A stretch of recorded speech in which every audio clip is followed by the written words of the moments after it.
Bienvenidas, bienvenidos a una emisión más de Conversaciones con el Ciudadano. Ha sido para nosotros muy importante, imprescindible como casa editorial, en estos momentos reconstruir una visión y descripción y narrativa de la sociedad poblana, de la vida social, de la vida política de nuestra entidad. Y en ese camino es fundamental lo que ocurre, lo que ocurrirá en la máxima casa de estudios en la Universidad Autónoma de Puebla. Y en esa tónica queremos conversar, platicar con personajes importantes de la vida institucional de la UAP. Hoy nos acompaña la doctora Guadalupe Grajales y Porras, que le agradecemos enormemente la conversación, columnista también nuestra del Ciudadano México, doctora en filosofía, tiene 2 maestrías y también fue secretaria general de la Universidad Autónoma de Puebla. Bienvenida al Ciudadano, doctora Guadalupe. Muchas gracias, Jorge, por la invitación, es un honor. Ya pude describir un poco, muy breve, su vida académica, profesional dentro de la universidad, pero en un sentido personal, más allá de los grados de estudios, de la trayectoria profesional, en la esencia, ¿cómo se define usted misma? ¿Quién es Guadalupe Grajales?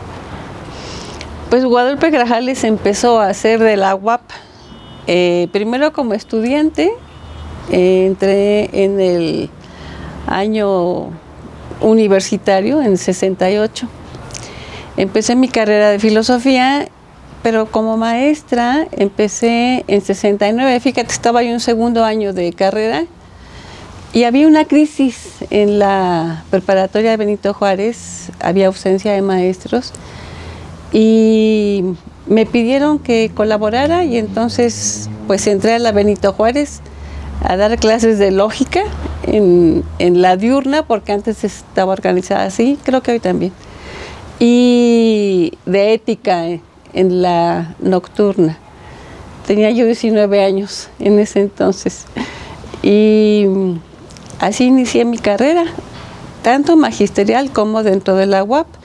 Y justamente hoy rememoraba yo un poco mi paso por la universidad, porque hoy hay, por las fiestas navideñas, hay un brindis en el posgrado en Ciencias del Lenguaje, que es en donde estuve dando clases estos últimos 21 años, y 23 años, perdón, y pues hice una rememoración de mi paso, ¿no? De mi vida universitaria, y bueno, está marcada. Tú dices, ¿quién es Guadalupe Grajales? Bueno, está marcada por una dedicación, pues yo creo que profunda al estudio de la filosofía, pero también por mi participación política, ¿no? O sea, siempre, desde que entré como estudiante, era yo consejera, antes se llamaban consejos técnicos, siguen llamándose así en la UNAM. Yo creo que nuestra estructura es muy similar, o fue muy similar en esos años a la de la UNAM, y desde entonces trabajé como maestra en las prepas, fui cofundadora de la Preparatoria Popular Emiliano Zapata, que se fundó con un movimiento de izquierda que reivindicaba la educación, el derecho a la educación para los jóvenes.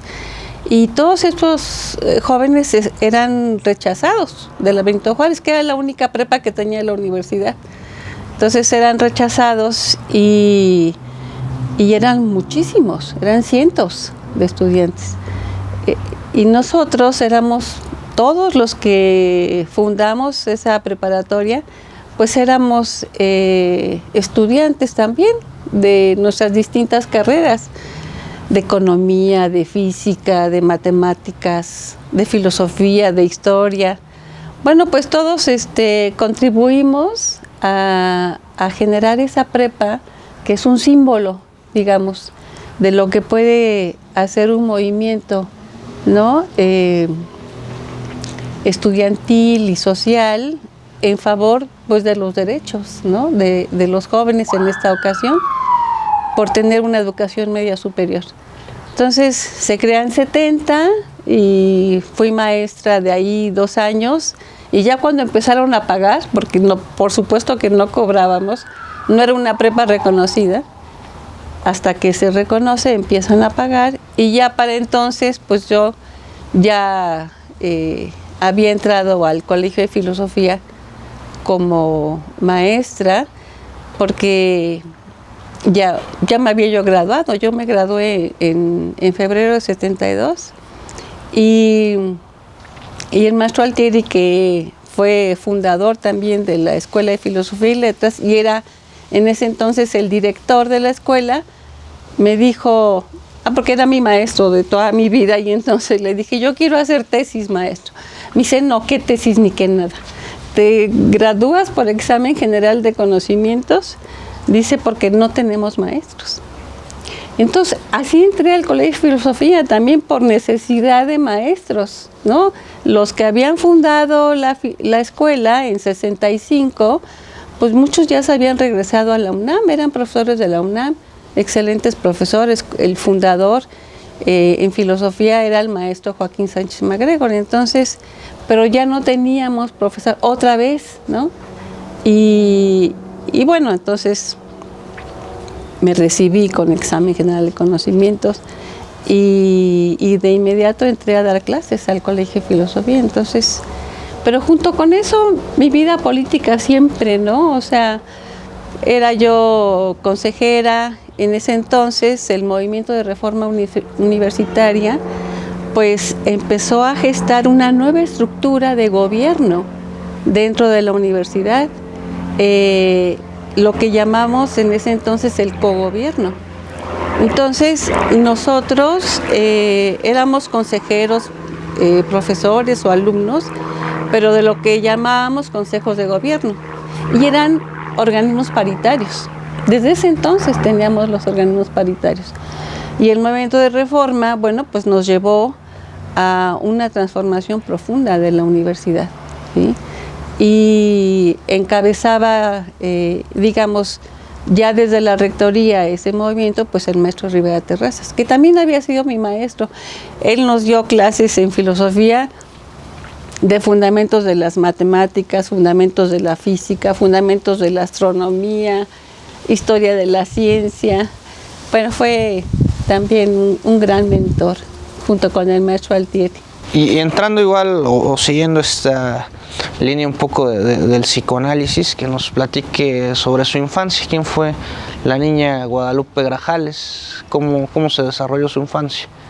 Bueno, pues estaba cursando mi 4º año de primaria y ya los profesores no me aguantaban. Entonces estuvieron a punto de decirme adiós. Estaba yo estudiando en el Colegio Humboldt y en el 5º año lo mismo, pésima conducta, y cuando vi que de veras peligraba mi posibilidad de seguir estudiando en el colegio, ahora sí que me reformé y entonces empecé a estudiar, y bueno, ahí ya no abandoné mi gusto por el estudio, por la lectura. La verdad es que lo disfrutaba yo mucho. Y así terminé la secundaria, y te voy a contar esta historia que les cuento a mis alumnos siempre.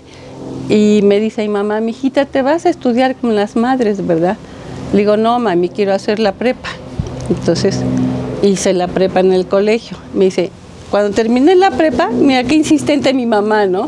Cuando terminé la prepa me dice, ahora sí te vas con las madres. Le digo, no, ma, ahora me voy a la universidad. Y entonces estaba recién fundada la escuela, se había fundado en 65, yo fui la 4ª generación, y en 68 fue mi primer año. Y desde el primer año, bueno, le atiné, porque a mí la carrera de filosofía, bueno, cumplió todas mis expectativas. Es lo que yo Pienso ahora, por ejemplo, cuando los alumnos entran a la universidad y llevan esas materias de tronco común, digo, qué desperdicio más grande. Porque lo que un alumno está esperando cuando entra a estudiar la carrera que eligió es que le den materias que tienen que ver con su carrera. Que sepa, como yo digo, si le atinamos, ¿no? Y si no le atinas, bueno, pues te cambias. Pero primero tienes que saber de qué se trata, ¿no? A dónde entraste, de qué va el asunto, ¿no? Y eso es algo que yo siempre he mencionado en cualquier reunión en donde se habla de los planes de estudios, de los cambios. Siempre insisto en eso, ¿no? En esa gran importancia, junto con lo otro, ¿no? El famoso examen de admisión, ¿no? Imagínate, cuando nosotros estudiamos en esa época, en los 60, no había exámenes de admisión, o sea, entrábamos todos, ¿sí? Y bueno, y a lo mejor no terminábamos todos, pero entrábamos. En mi generación éramos 15. Terminamos la carrera 3 y me gradué yo. Una persona de 15. O sea, pero eso se fue modificando. ¿Por qué? Pues porque además la población escolar fue aumentando y demás, y las generaciones empezaron a ser muy grandes, ¿no? Pero yo pienso que la universidad tenía toda la capacidad para recibir a todos y para decantar, digamos, en el curso, ¿no? de la carrera, pues bueno, por muchas razones, algunos compañeros o compañeras no podían seguir, pero tenían la oportunidad, ¿no? Y entraban. Yo tenía grupos en la Benito, cuando empecé, tenía grupos de 90 alumnos. Entonces, claro que tú tienes como universidad que tratar de tener las mejores condiciones de estudio, ¿no? Para tus estudiantes. Eso es muy claro y por ahí va el número de alumnos por grupo, que realmente los puedas atender. Pero pues eso se puede resolver mientras haya la voluntad política de apoyar a la universidad, ¿sí? Con los recursos que requiere para que pueda cumplir con su función. Ahora vamos a ir desglosando también, es para nosotros importante su visión del sentido de lo público, del sentido de una universidad pública, pero antes me gustaría que nos diera su opinión sobre algunos conceptos que hoy en la política y en las discusiones sociales de nuestro país se encuentran. ¿Qué es para usted el progresismo? ¿Qué es para usted la izquierda, doctora? Pues mira, cuando nosotros entramos a la universidad, la izquierda había ya transitado por una serie, o sea, había más bien iniciado un movimiento importante, ¿no? Si te acuerdas, bueno, tú no te vas a acordar, pero te habrán platicado, obviamente, de los movimientos de 61, el famoso Carolinos contra Fugas, sí. El movimiento de 64, que fue un movimiento iniciado por los productores de leche en Puebla, que se enfrentaron al entonces gobernador Nava Castillo. Después viene el 68, ¿sí? En el que ya participé, digamos, como universitaria, ¿no? Y de ahí el 70 con la creación, para mí eso es la izquierda. O sea, lo que estuvo ligado a la vida de la universidad es la izquierda, esa izquierda, ¿no? Que con esa visión de progreso y de vocación democrática transformó una universidad como la nuestra, ¿sí? Ese movimiento de reforma universitaria nos marcó a todos, ¿no? Y por supuesto que digamos, sobre todo los que estudiábamos en esas escuelas recién fundadas como Economía se fundó igual que nosotros, que Filosofía y Letras en 65. Esas escuelas eran, digamos, como el lugar natural de las compañeras y compañeros que incluso pertenecían al Partido Comunista, ¿no? Pero obviamente los estudiantes de otras facultades, la de físico-matemáticas también era importante. Pero nosotros, por ejemplo, en mi caso, pues yo no era del partido, pero yo siempre he dicho que éramos como satélites del partido, porque de todos modos, ¿no? Nos involucrábamos en los movimientos que iniciaba la izquierda, ¿no? Representada por el partido en ese entonces. Y creo que dejó en nosotros esa impronta, esa huella de participación y de preocupación por el destino, ¿no? de la universidad y en general de la sociedad, porque lo natural es que las organizaciones sociales buscaran en la universidad un apoyo para sus causas, ¿no? Y eso, en eso reconoces a una visión de izquierda, ¿no? En esa decisión, en esa convicción de que debes participar y apoyar, ¿no? Ese tipo de causas. Ahora, por ejemplo, en estos 2 últimos años he participado en este Frente Amplio de Defensa de la Educación Pública y bueno, está conformado por compañeros estudiantes fundamentalmente de la universidad que organizan eventos, politizan, ¿no? Al interior de sus escuelas, politizan a los estudiantes, siendo ellos unos estudiantes, ¿no?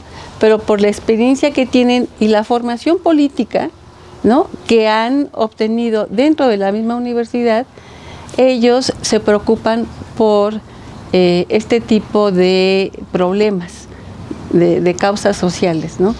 Se ha iniciado en el año 2018 un proceso histórico en nuestro país llamado la Cuarta Transformación, el progresismo, la izquierda dentro de la burocracia, en la toma del poder público, de la toma del poder político. Las universidades públicas, nuestra universidad, pluralizo en el sentido de haber sido egresado de una preparatoria de la UAP, egresado también de la Facultad de Derecho de la Universidad Autónoma de Puebla, deberían caminar en esos sones, en ese paso, en ese ritmo de la transformación que inició en 2018. ¿Ha caminado hacia ahí? ¿Qué valoración hace al respecto del rol no solo de los universitarios, sino de la universidad como institución en las causas sociales y en sincronía a este proceso de transformación, doctora? Bueno, la llegada del licenciado López Obrador creo que fue muy bienvenida por parte de los universitarios, ¿sí? Digamos, se cristalizó ahora sí que un viejo anhelo que en principio pues empezó a tomar cuerpo cuando el ingeniero Cárdenas fue candidato, ¿no? En 88 y después en 94 y después en 2000 fue la última vez que se presentó el ingeniero. Y siempre, digamos, la universidad, tanto en esos años como en el 18, pues creo que en su enorme mayoría, ¿no? Los integrantes de la universidad apoyaron esas candidaturas, ¿no? Y ahora que se renovó el movimiento que se denomina de la Cuarta Transformación, como le dice la doctora Sheinbaum, ¿no? El segundo piso. Sí. Ahora que se inicia el segundo piso de la Cuarta Transformación, pues creo que se sigue dando un gran apoyo, ¿no? Por parte de una buena parte de los universitarios a esta transformación. Yo creo que sí ha habido una especie de logro, ¿no? Una especie de logro de estos movimientos de izquierda, ¿no? Que vivimos acá. Bueno, la doctora Sheinbaum es un ejemplo claro de lo que su trayectoria nos muestra, ¿no? ¿Qué representa para usted Claudia Sheinbaum como primera mujer presidenta? Sí, no, o sea, para nosotros los universitarios y las universitarias realmente es una culminación de lo que constituyen la importancia de la politización a la que tú puedes acceder y a la que deberías acceder siempre cuando te formas como universitario. Cuando cursas, ¿no?, tu profesión, cuando estudias una disciplina, cuando la cultivas, y junto con eso, ¿no?, eres introducido, ¿sí?, a problemáticas de tipo social, ¿sí?, viendo de qué manera puedes contribuir para resolverlas. Y ella es un gran ejemplo, ¿no? Ella, como dirigente de un movimiento estudiantil en contra de las reformas echadas a andar por el rector Carpizo, que mira, eran reformas académicas, no eran reformas, digamos, lo que él sí propuso y que se aprobó en el Consejo Universitario, que para que veas que no todo lo que se aprueba en el Consejo Universitario está bien, él propuso cuotas voluntarias y se aprobó. Y entonces, bueno, pues había cuotas voluntarias, quien quería pagar, pagaba, quien no. Pero junto con eso se generaron otras reformas que generaron descontentos, que ya no eran meramente pecuniarias, por así decirlo, ¿no? Que eso era intocable hasta el movimiento de 99 en la UNAM, ¿no?, que fue claramente en contra de la imposición de las cuotas, ¿sí?, y que terminó en 2000 cuando entra Juan Ramón, ¿no?, de la Fuente como rector. Ahí es cuando se acaba una huelga que duró un año, casi un año. Entonces, en el caso del movimiento de 86-87, en el que participó la doctora Sheinbaum, no, pero eran reformas académicas, sobre políticas académicas, y los estudiantes se organizaron y las enfrentaron, ¿sí? Entonces, imagínate si no va a representar ella, o sea, un orgullo para todos aquellos, ¿no?, y aquellas universitarias que tenemos la convicción de que es en la universidad en la que tú tomas conciencia, ¿sí?, de lo que es tu papel dentro de la universidad y fuera de ella, ¿sí? Una gran convicción. Entonces, pues sí, no podemos sino aplaudir que la doctora haya llegado, ¿no?, por la vía de la Cuarta Transformación. Es el sello, pero sin embargo ella representa pues un movimiento que se está dando, ¿no?, que busca todavía, ¿no?, culminar con mayores logros, ¿no? Y en el caso de nosotros, digamos, de los universitarios, lo que queremos es que esos logros se cristalicen, ¿no?, en las propias universidades públicas autónomas. ¿Qué significó para usted como universitaria ser la primera mujer secretaria general de la UAP? ¿Y cómo vivió, qué experiencia, qué sensación le causó ese proceso como secretaria general de la UAP? Pues mira, a mí me invitó el doctor Esparza, y lo que marcó, digamos, definió mi aceptación del cargo fue que lo que había que defender era la autonomía universitaria. Y yo dije, si es por eso, le entro, sí entro. y acepto con mucho gusto, porque yo pienso que todo lo que la universidad tiene como función social y función académica es posible solamente en el marco del ejercicio de una autonomía. Y se celebró mucho que fuera por primera vez una mujer, ¿no?, la que ocupara el cargo. Y me da gusto haber encarnado, digamos, ese papel de la primera mujer como secretaria general. Pero para mí lo más importante es ser parte de una comunidad a la cual yo pensé en ese momento también que con el fortalecimiento de la autonomía era la mejor forma de servirla, ¿sí? Era la mejor forma de hacer algo, ¿sí?, por vivir una genuina vida universitaria, que es imposible sin autonomía, totalmente imposible. Y también pienso que esa autonomía es lo único que nos puede,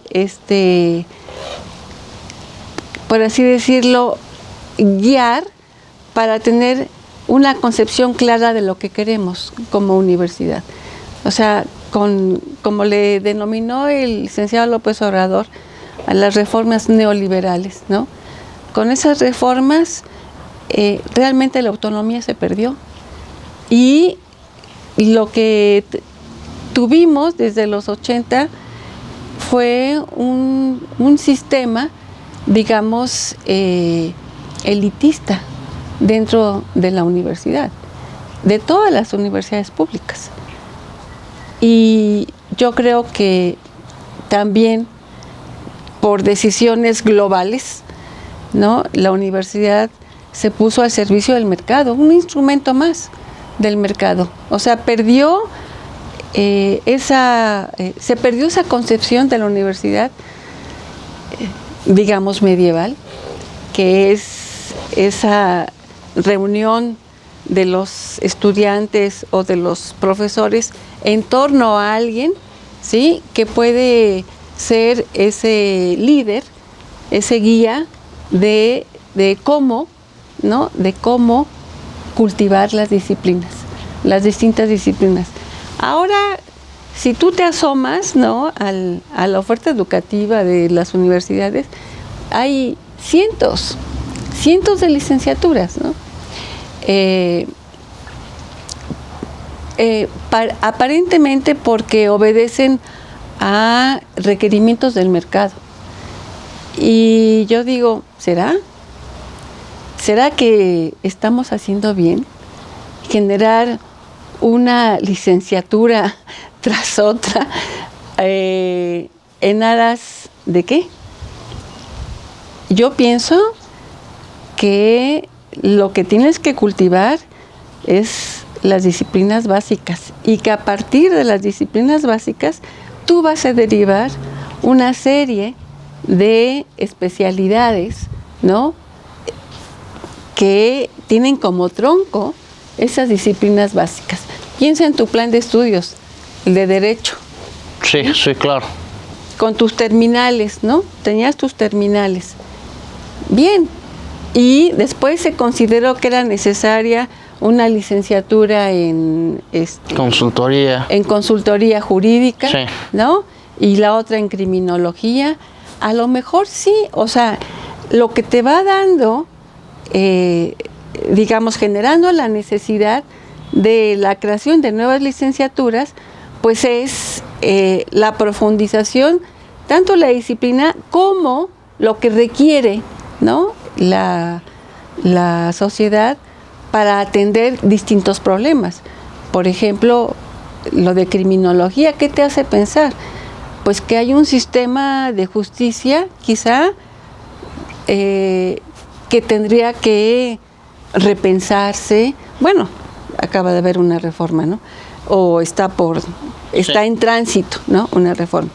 pero te hace pensar eso, o cuál es la concepción que tienes acerca del castigo, o de lo que es un criminal, de lo que es un delito. O sea, todo ese análisis quizá, ¿verdad?, no se ha hecho a profundidad, y tú dices, bueno, vamos a generar una licenciatura en criminología para atender este tipo de problemas, ¿no?, que afectan a la sociedad. Porque te podrías plantear como un problema, obviamente social, el incremento de la criminalidad, por ejemplo. Entonces, yo no dudo que los problemas sociales nos inviten a los universitarios a generar nuevas licenciaturas, ofrecer nuevas carreras, pero no estoy muy segura de que sea así en todos los casos. Entonces, deberíamos tener una mayor discusión y reflexión en torno a cómo queremos crecer dentro de las universidades, ¿no? Y cuál es nuestra concepción acerca de esta explosión de licenciaturas, ¿no? ¿Y es posible plantearse una universidad fuera del esquema neoliberal? O sea, ¿qué camino tendría que irse construyendo para que se conciba una utilidad profesional fuera del neoliberalismo y volver a esas causas con las que abrimos la entrevista, donde el universitario, más allá de su profesionalización, se incorporaba como individuo, como uno más, codo a codo, en las luchas de las causas sociales que en esos años transcurrieron y que hoy pueden seguir siendo las mismas, pero sin el acompañamiento de los universitarios? Sí, claro. No, pues eso es justamente lo que tenemos que rescatar como universidad autónoma, nuestro derecho a involucrarnos, ¿no?, en este tipo de problemáticas sociales, y a las cuales nosotros, con la preparación que tenemos, gracias a la preparación que tenemos, podemos contribuir. O sea, en primer lugar, yo digo, la universidad está para los estudiantes. En primer lugar, los estudiantes que quieren estudiar, los aspirantes que tienen que entrar. O sea, no es posible que haya miles y miles de rechazados en todas las universidades. O sea, es cierto que se está generando un sistema alternativo a las universidades autónomas, que es el de las universidades Benito Juárez, de la Rosario Castellanos, a las universidades de la salud. O sea, es cierto que se está generando para abrir espacios, pero lo que yo digo es que nosotros tenemos una gran ventaja como universidades autónomas, que somos autónomas y que nosotros podemos determinar también la agenda, ¿no?, de los temas centrales a atender en nuestra universidad por parte de nuestros investigadores y en los que nuestros alumnos se involucrarían. Entonces, en primer lugar, tú tienes que hacer que todos los que quieran estudiar, estudien y que logren, ¿no?, entrar en la universidad donde ellos quieren estudiar. Por ejemplo, en el último año, la UAP tuvo un ingreso del 34% y después bajó al 31%. O sea, ¿cómo es posible que de 100 alumnos entren 30 o 31? ¿No? Eso no es posible. Ahí hay algo mal. Ahí la universidad y el gobierno que la sostiene no está cumpliendo. Y después tú dices, bueno, pero ¿con qué maestros? Pues con todos los maestros que han tenido que contratar, que son profesores horas clase. Yo creo que uno de los grandes logros de la UAP fue generar lo que se llamó después la profesionalización de la enseñanza. Yo no le llamo así, yo le llamo la carrera académica, ¿sí? O sea, nosotros, los de mi generación, como maestros, la enorme mayoría éramos tiempos completos. todos dábamos clases e investigábamos, o dábamos muchas más clases de las que investigábamos, según la escuela donde estuvieras, ¿no? Pero éramos profesores de carrera, tiempos completos y medios tiempos. Ahora si tú ves las nóminas, no, son 5,000 profesores hora clase y 2,500 profesores de carrera, que son completos y los medios tiempos. ¿Eso está mal? La universidad obviamente tiene que fortalecer, ¿no?, la calidad de la enseñanza mediante la contratación de profesores que se dediquen a eso. O sea, por supuesto que tú quieres que un ingeniero trabaje como ingeniero y aparte de clases, o sea, también depende de la carrera, ¿no? Pero, por ejemplo, en ciencias sociales, ¿no?, en humanidades, que es donde yo pertenezco, pues lo que tú necesitas son tiempos completos, ¿sí? No horas clase. Y medios tiempos, si quieres, en otras carreras como las ingenierías o medicina, ¿no? Pues quieres doctores que practiquen y que al mismo tiempo se dediquen a la enseñanza. Es decir, tienes que saber combinar, ¿no?, qué tipo de profesores y con qué dedicación los necesitas. Entonces, eso es lo que tienes que atender de manera primaria en una universidad. Recibir a tus alumnos, a los que quieren estudiar una carrera, y además darles la mejor educación posible con profesores bien preparados y dedicados, ¿no?, fundamentalmente a la docencia y a la investigación, que, como decimos, son las actividades sustantivas de la universidad: docencia, investigación y difusión de la cultura. Ya para finalizar, doctora, nos comentaba, y también recientemente ha publicado un texto respecto a su jubilación ya de la universidad, de su etapa como docente, como investigadora. En una reflexión personalísima como universitaria, ¿qué le agradece a este concepto abstracto que es la Universidad Autónoma de Puebla? Porque la Universidad Autónoma de Puebla no es solamente sus grandes inmuebles o sus terrenos amplios, sino en el abstracto, lo que implica todas estas vivencias acumuladas. ¿Qué expresión tiene para con la Universidad Autónoma de Puebla, doctora?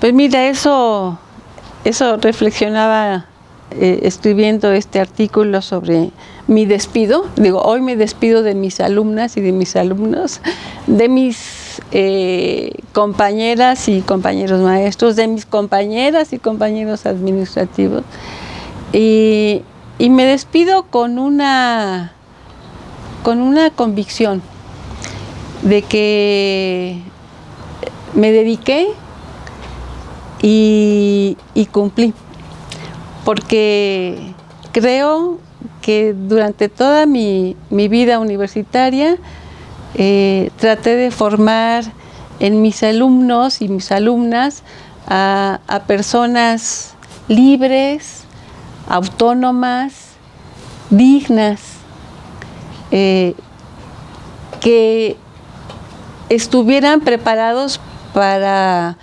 participar en una sociedad cada vez más democrática, solidaria, tolerante. Y cierro mi capítulo universitario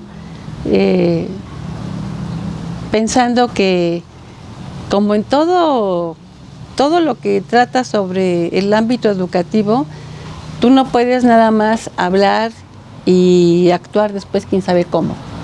Tú tienes que ser congruente, y creo que solamente puedes ser congruente hablando también con tu ejemplo. Y yo siento que cumplí, porque siento que he sido congruente a lo largo de mi vida universitaria. He participado, he hablado y he actuado. Y he actuado en consecuencia. Y le agradezco a la Universidad Autónoma de Puebla, que es a la que yo entré, la UAP, el haberme dado esta oportunidad. Es lo que te podría yo decir. Le agradecemos mucho y el ciudadano su casa, doctora. Muchas gracias, Jorge. En 2018 inició formalmente un proceso de transformación que se planteó como premisa que por el bien de todos sean primero los pobres. Es ese sector el que se encuentra más esperanzado en las instituciones públicas y en el derecho que escrito está de la educación se ha materializado. Busquemos esa utopía realizable donde no el 70% de las personas que aspiran a estudiar en la universidad pública queden fuera. Busquemos esa utopía realizable donde todo aquel que quiera estudiar, estudie. Esto es El Ciudadano México.